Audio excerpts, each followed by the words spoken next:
大家好，以后家里的花生米别总是煮着吃、炒着吃了，往里面加一把红枣。今天教你一个新做法，很多朋友吃过了以后都说好吃。奶奶的食谱从来都没有让朋友们失望过。花生米我们选用的是白皮的，口感酥脆，蛋白质含量高，吃起来也香。把里面一些变质发霉的给它挑出去不用，影响口感，吃起来也发苦。接下来我们还需要准备一把包好的核桃仁。下面我们在花生米中加入1勺食盐，然后用清水清洗1到2遍。其实干果表面看起来很干净，但是经过清洗后你会发现特别的脏。洗净后我们吃起来也更加的干净卫生。把洗净的核桃仁、花生米放在漏盘上，摊开以后放在温暖的阳光下晒干它们表面的水分。下面在红枣中加入适量的面粉，1勺食盐，加入少许清水，把红枣给它抓洗抓洗。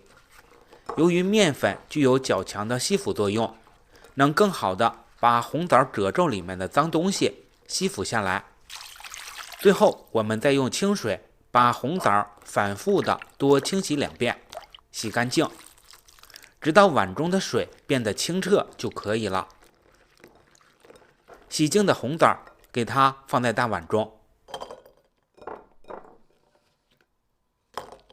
然后把红枣放在蒸盘上，再用1根筷子从顶部用力的给它戳下去，把里面的枣核给它顶出来。用这个方法给枣子去核挺简单的，而且也很干净，枣核上也不会残留大量的果肉。现在我们用刀把红枣切成小块，大小和花生米一样就可以。把红枣全部切好以后装在大碗中备用。接下来锅中倒少许油，1点点就可以。然后我们把晒干的花生米和核桃仁一同倒进锅里面，全程保持小火炒，勤翻动，让花生米受热均匀。炒至2分钟以后，我们能够听见噼里啪啦的声音，就说明已经炒好了。倒在盘中晾凉备用。接下来锅中倒入半碗清水，白糖80克。刚开始的时候可以用大火煮，让白糖快速的融化，与水融合。1分钟后我们改成中小火，加热的同时要不停的搅拌，防止糊锅。随着加热水分蒸发，3分钟以后糖液开始慢慢的从白色演变成淡黄色。接下来我们大家注意一下细节，5分钟后糖液的颜色加深，变成杏黄色。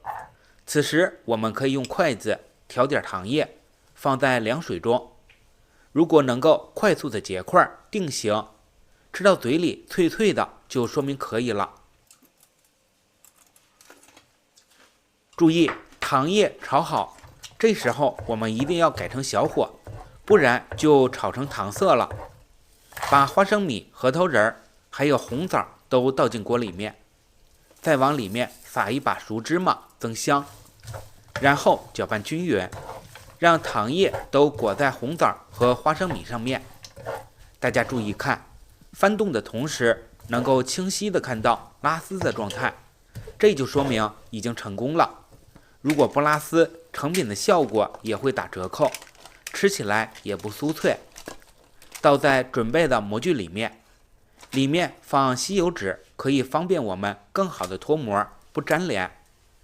刚出锅的时候十分的烫手，我们可以用家里面吃饭的碗，趁热给它压紧实，压平，不然凉了变硬就压不动了。等彻底晾凉以后成型了，表面也不粘手了，再给它切成小块。凉了以后非常的酥脆。用花生米、红枣、核桃仁和芝麻这样做，不仅吃起来酥酥脆脆的，而且越嚼越香，口感香甜又酥脆，做法也十分的简单。好了，大家喜欢这个做法可以收藏起来，有时间做给家人吃。同时别忘记点赞、收藏、转发，谢谢大家。这里是甜甜美食厨房，我们下期再见。